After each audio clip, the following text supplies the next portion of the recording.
Have you ever thought about what your community has done for you? It could be as simple as a good educational system, lots of means of entertainment, or something completely unrelated. Going to college, you get to experience both, and Decatur has a few of these opportunities as well. I think it's important that we also consider giving back to the community. So today I would like to show you some examples on how we can give back and why you should want to give back.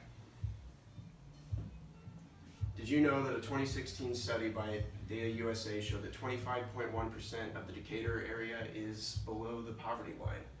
Now that's not like huge, it's not the majority of people, but it's a quarter of the people, and it's a decent number of people.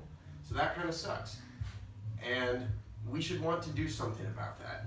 In fact, the World Hunger News reported that 12.3 of US households are food insecure, just meaning they don't know if they're going to get to eat that day. Not great. 12.3 is even smaller, so why should we be concerned? Because 12.3 of the US population is still a really large number. So it's important to know that we do have a need for this. The U.S. Bureau of Labor Statistics site, Last Access, November 4th, 2018, shows a decrease in volunteering amongst the population from 25.3% to 24.9%. Now these numbers were for 2014 and 2015, but they had been trending down for years. So this again illustrates that people aren't doing this anymore, and it's a bit of an issue. We gotta help out.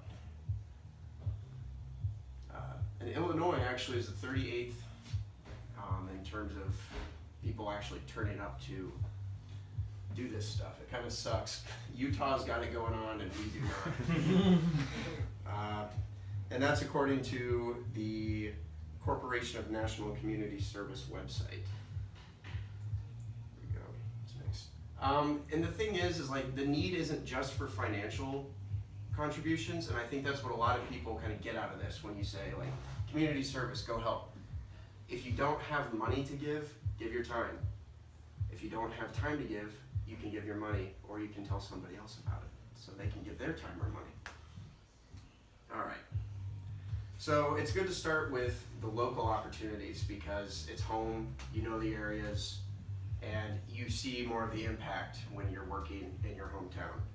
Decatur, for example, has many good ways to contribute. Milliken actually has Box City, which raises awareness for these types of situations. We have food drives that happen. These are easy, no transport required types of ways to get involved in your community and on your campus. Greek philanthropy is another good way to get involved at Milliken. Like whether or not you are in Greek life, you can go and participate in the philanthropy events. You can buy some pancakes, you can buy some coffee, you can buy some pies. There's a lot of good ways to support different organizations. And outside of Milliken, we have places like the Good Samaritan Inn, which is a soup kitchen that also provides job training skills for those people in need who may not be able to get that without something like that, whether it's because of no access to the education or just don't have financial means to make that happen. Old King's Orchard is also a good spot, and this is a community center for children, and it provides a place where they can go hang out, play games, and actually I have some personal involvement with that because I'm in SAE and we often pair up and kind of help them out. Alright, so the visualization of doing this is like, for Old King's Orchard, like that's a good example of how you can make a kid's day, simply by hanging out.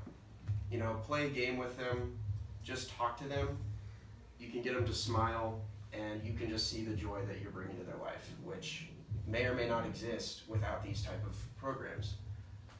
Another thing that I see is like, it's just simplicity, like you're just cooking. You're doing these things for yourself anyway. You're gonna go hang out with your friends. You're gonna go cook yourself a meal. Why not do it for somebody else? Like it's just going the extra step, I suppose.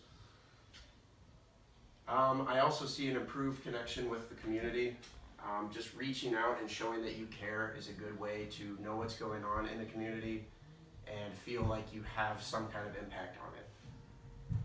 And there's actually a Forbes study I believe in 2016, that said there are improved health benefits when you do these types of activities and you volunteer your time or money. You feel like you have more time, which is odd, but that's what the study said, because you've made it a point to make this important, and now it feels like you're not just wasting your time at home watching TV or something like that.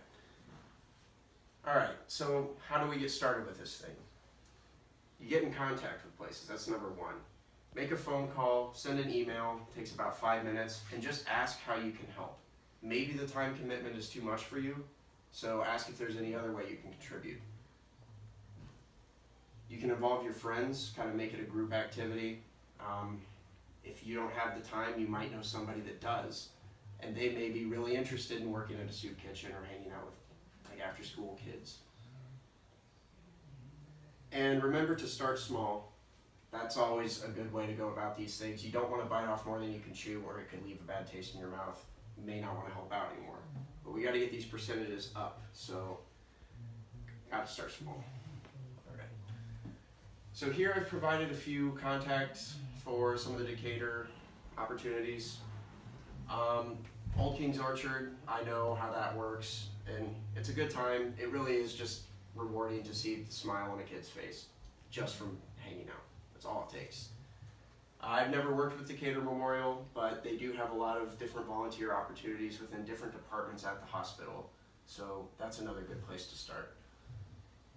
And I just wanted to say thanks for being here. Thanks for listening to my speech.